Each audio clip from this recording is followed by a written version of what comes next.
Queridos amigos, nuevo video de Lord Cinema, reseña de Venom, Carnage liberado, la continuación, la secuela de la película protagonizada por Tom Hardy, y en este video les voy a dar mis impresiones con spoilers de lo que me pareció la película. Vamos con la apertura.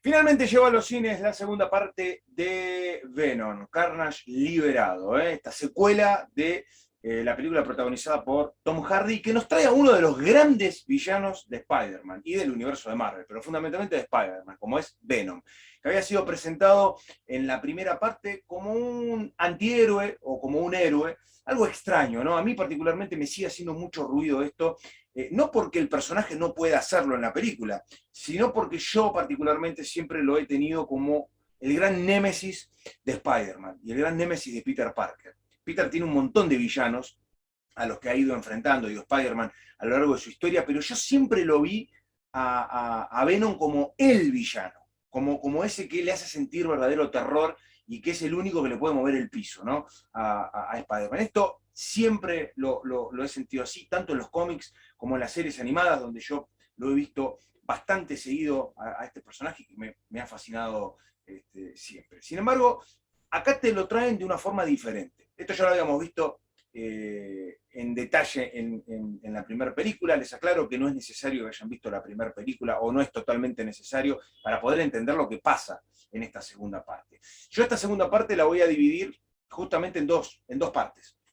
La primera parte me dio la sensación de que es como una review de lo que hemos visto en la primera película, ¿no? Este conflicto, este matrimonio, entre comillas, entre Venom y Eddie Brock, ¿no? Recordemos, Venom, un simbionte que necesita de un cuerpo humano para poder vivir, no es compatible con todos, pero con Eddie Brock encontró la horma de su zapato, es perfecto, y calzan a la perfección, y se complementan, ¿no? Porque Eddie Brock, siendo un periodista muy famoso en la primera parte, después centrado en desgracia, necesita de Venom para no caer casi, no digo en la miseria, pero sí para no ser un perdedor total, ¿no? Y necesitan uno del otro. Venom lo necesita para subsistir, fundamentalmente, y Eddie Brock también para, después de bajar de la cúspide donde él estaba como periodista, para poder sobrevivir de alguna manera. En este contexto, este Venom que vemos en esta película, y aclaro este Venom porque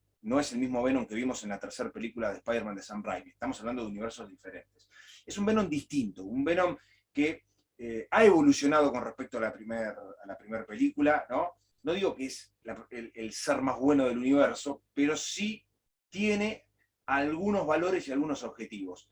Desea combatir el crimen o combatir el mal, ¿no? Y lo que muestra la primera parte de la película es esa relación entre ellos.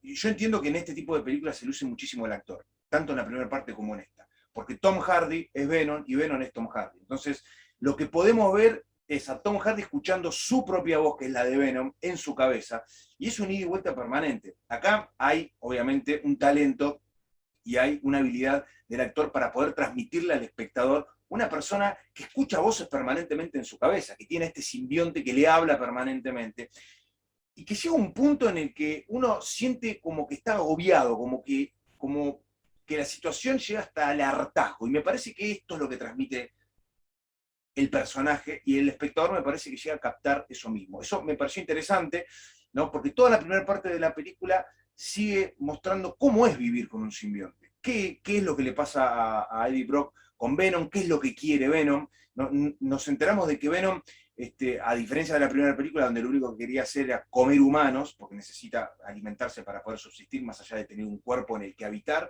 descubrimos que hay dos cosas que lo pueden mantener vivo sin necesidad de masacrar a toda la humanidad. Uno es comer chocolate, y el otro son pollos. Pollos y gallinas, ¿no? Que le da permanentemente Eddie para que él pueda subsistir. Se conforma con esto. Hay un elemento, que yo por acá me lo anoté porque es imposible que me lo acuerde, que es la finitimina, que es el elemento que Venom necesita para poder subsistir. Y eso es justamente lo que, por ejemplo, tiene el chocolate. ¿no? Algo que él puede reemplazar para no tener que comer cerebros, que es el otro elemento que él necesita para subsistir. Algo que no sabíamos, porque en la primera parte él se devoraba a las personas y no elegía una parte en particular. Bueno, esta película pule un poco eso, ¿no? Y reduce la dieta del simbionte. En ese contexto, la primera parte de la película sigue explicándonos este conflicto que tienen. Venom de alguna forma se siente prisionero y quiere liberarse, es decir, quiere vivir su propia vida, ¿no? Pero a su vez necesita de Eddie. Y Eddie llega un momento en el que no puede convivir con alguien que se mete permanentemente en su vida. Tiene un encuentro con Anne, que es su ex novia, que él se le había declarado y le había propuesto matrimonio, cosa que no terminó ocurriendo. Ella con Dan, que es su novio, que es un médico, se van a terminar casando y podemos ver permanentemente cómo Venom le va taladrando el cerebro y le va hablando. ¿Por qué digo que la película, esta segunda parte, tiene un tono mucho más cómico? Porque me da la sensación de que no es tan explícita como la primera parte, ¿no? Y no hay momentos de terror como uno puede llegar a sentir en la parte 1. Tampoco es que la primera parte es una película terrorífica, pero sí podíamos ver al simbionte siendo una verdadera amenaza. Es como que es una fábula de sí misma. Eso es lo que yo sentí sobre la película. Sumado que a mí me cuesta muchísimo ver a Venom en este papel, me cuesta muchísimo porque lo veo como un personaje amenazante y estéticamente lo sigue siendo, pero cuando habla con él me cuesta ubicarlo como un héroe, como un ser benévolo, o medianamente benévolo. Siempre yo lo he encasillado como un personaje feroz.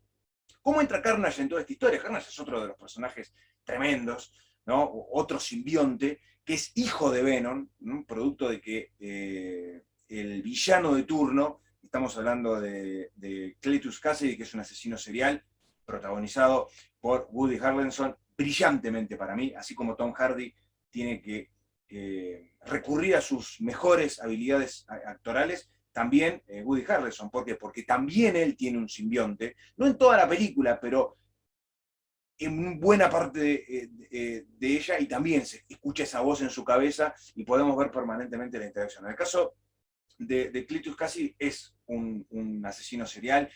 Woody Harrelson es un actor fantástico y a mí me encantan casi todas sus interpretaciones. Me parece increíble cómo lo caracterizó al personaje, con o sin el monstruo, ¿no? Me parece que uno de los grandes secretos que ha tenido Venom en general es elegir actores de nivel, actores de categoría para poder potenciar un personaje que es importante, pero que sonó siempre extraño que tenga su propia película. Tom Hardy fue uno de los grandes secretos del éxito de la primera parte, lo es en la segunda y lo es ahora también de la mano de Woody Harrelson.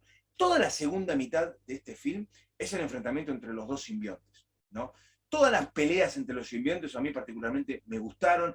Me gustó mucho cómo estuvo caracterizado Carnage, que es, para hacer un cuadro comparativo, mucho más feroz, mucho más despiadado que Venom, y tiene bastantes más habilidades, ¿no? Busca el caos absoluto, ¿no? Y está bien marcada esa diferencia. El hecho de que Cletus lo haya mordido a Eddie y esa sangre que le quedó a Cletus, a partir de esa sangre nazca, ¿no? Carnage, que es hijo de Venom y que ha heredado todo su conocimiento, porque podemos ver que puede manipular las mismas cosas cuando se mete en las computadoras y todo el conocimiento que Venom tiene del universo, lo hereda. Esto nos plantea algo que ya sabíamos y que es esta mente colectiva, ¿no? Esta mente colmena que tienen todos los simbiontes, ¿no? No solo Venom con carne, sino todos los otros simbiontes que ha habido a lo largo de la historia y que particularmente podemos ver en esta película. Hay otro personaje que aparece y hace su debut, ¿no? Y que es Shriek, ¿no? O Grito, para pasar al español. Una mutante.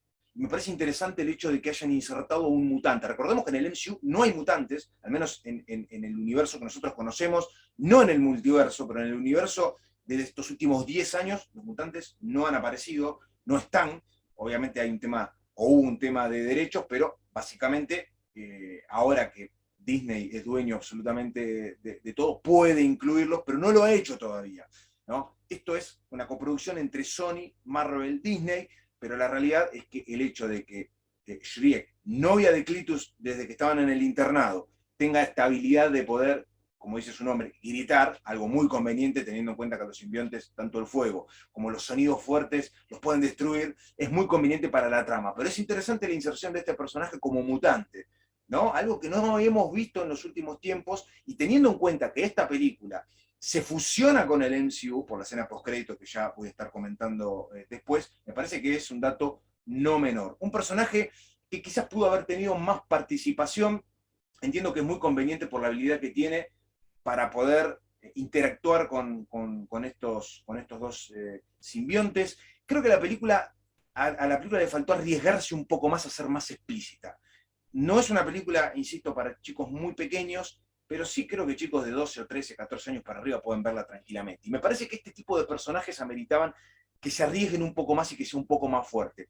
Creo yo que la primera película arriesga mucho más en ese sentido. Me parece que vemos más asesinatos por parte de Venom para con los humanos, y es un personaje que lo amerita, porque es un personaje brutal, es un personaje que estéticamente es feroz, y Carnage es mucho más feroz que Venom. Entonces, yo en ese sentido esperaba un poco más de la película, e incluso en la pelea entre ellos, que para mí no estuvo mal en general. Creo que hay algunos pequeños guiños a la pelea entre el Spider-Man de Tobey Maguire con Venom en Spider-Man 3 de Sam Raimi, ¿no? El campanario, la campana, todo ese tipo de cosas me parece que rememoran un poco a esa película, pero en general creo que el film es entretenido, más la segunda parte que la primera. Si ustedes vieron la primera parte, ¿no? La primera película, se van a encontrar con lugares comunes en la primera mitad, no así la segunda. Yo creo que todas las partes en las que se transforma Carnage es brutal, es feroz, creo que eso está muy bien mostrado, la estética del personaje está también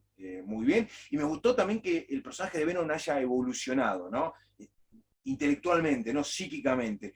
La relación entre los dos, entre Eddie y Venom, cuando Venom saca su cabeza del cuerpo e interactúan entre ellos y hablan, me pareció un verdadero acierto. Pero a mí la película me sigue pareciendo extraña, me sigue pareciendo rara. Es algo personal por lo que yo considero que el personaje de Venom es. En este universo, este Venom tiene esta característica. ¿Por qué digo esto?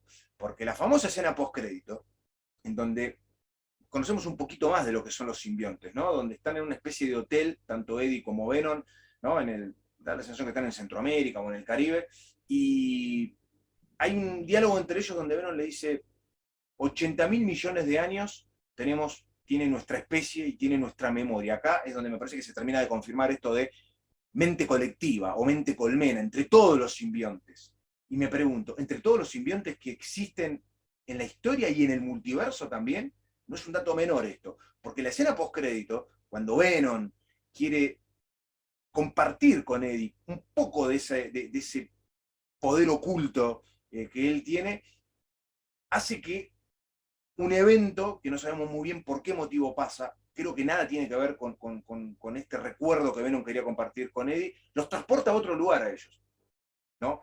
Es como que pasan de un universo a otro, sin mayores explicaciones. No sabemos por qué motivo ese evento ocurre, no sabemos si es por algo de What If, no sabemos si es algo que tiene que ver con la serie de Loki, no hay mayores explicaciones, pero la única realidad es que ellos pasan de estar en un hotel a aparecer en otro hotel, y de ser el evento en el que ellos estaban charlando de noche al día. Claramente se han pasado de un universo a otro. Y en la pantalla podemos ver el momento exacto en el que Jameson le dice al mundo en el noticiero de diario El Clarín que Peter Parker es Spider-Man.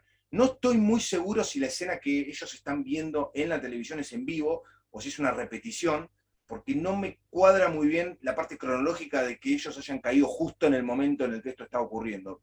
Esto tendría que volver a ver la película para poder encontrar algún detalle, pero da la sensación de que Venom lo conoce a Peter Parker. Él se refiere a Peter como él, a Spider-Man como él, como ese. ¿En qué momento lo conoció? ¿Existe una mente colectiva a través del multiverso que haga que este Venom, a través del Venom que vimos en Spider-Man 3, estén conectados psíquicamente y sepa que Spider-Man destruyó a ese Venom y este Venom clame venganza, porque este Venom no me da la sensación de que quiera ir a asesinarlo a Peter, porque no es un ser malévolo, volvemos otra vez a lo mismo, pero es como que algo cambia en la personalidad de él, es como que lo reconoce sin haber tenido contacto con él. Entonces, ¿cómo se explica esto? Bueno, la sensación que a mí me da, y esto ya es una teoría mía, es que esta mente colectiva de los simbiontes no solamente se ha extendido a lo largo de 80.000 millones de años entre las distintas especies y ha pasado de uno a otro y a otro y a otro, sino que también esta mente colectiva está en todas las realidades, donde hay distintos simbiontes. ¿Pueden los simbiontes viajar a través del multiverso? Bueno, no lo sabemos. En principio acá pudieron. No solo él, sino también junto con Eddie Brock. Está bien, uno está dentro del otro, ¿no? Pero ¿es algo común entre ellos o es algo que les pasó por consecuencia de otro evento que todavía desconocemos? Bueno, son cosas que se han planteado, que yo me pregunto y que están en esa escena postcrédito que ha dejado mucho que hablar y que nos da la bienvenida de Venom en el MCU. Claramente esta escena postcrédito lo que nos está diciendo es Venom va a estar en el MCU. ¿Lo vamos a ver en la próxima película de Spider-Man? Bueno, no lo sabemos todavía, pero la realidad es que él esté viendo una escena de Frankfurt Home en la televisión, en el momento exacto en el que el mundo se entera que Peter Parker y Spider-Man son la misma persona, claramente nos está diciendo que Venom está en el MCU. Después habrá que ver cómo es que él lo conoce, cómo es que lo reconoce, si es por una mente colectiva. Yo firmo que puede llegar a ser por eso, esa es mi gran teoría, ¿no? De que el Venom que vimos en la pelea entre Peter Parker y Sam Raimi en Spider-Man 3 y este Venom no son el mismo, no son el mismo, uno, el primero murió, pero que este de alguna forma psíquica reconoce a Peter Parker. La película ha dejado varias cosas, creo yo, para plantear, para debatir. Me parece que es una película entretenida, es corta, esto es importante, es una de las más cortas que hemos visto en general de lo que es Sony o el MCU, es una película corta y eso creo que la hace un poquito más efectiva, no se extiende demasiado, va directamente a lo que a lo que tiene que ir, la inserción de una mutante es muy interesante, me hizo bastante ruido Patrick Mulligan, el policía, que al final le terminan brillando los ojos, heredó los poderes de Shrek, o como pudo haber pasado en algún momento de la trama, Carnage dejó algo de él dentro de este detective. Probablemente Toxin, su hijo, como pasa en los cómics, bueno, ojo con eso. Son preguntas que todavía no tienen respuesta. Me hizo un poco de ruido el color de los ojos, que es muy similar al de Shrek, al de Grito.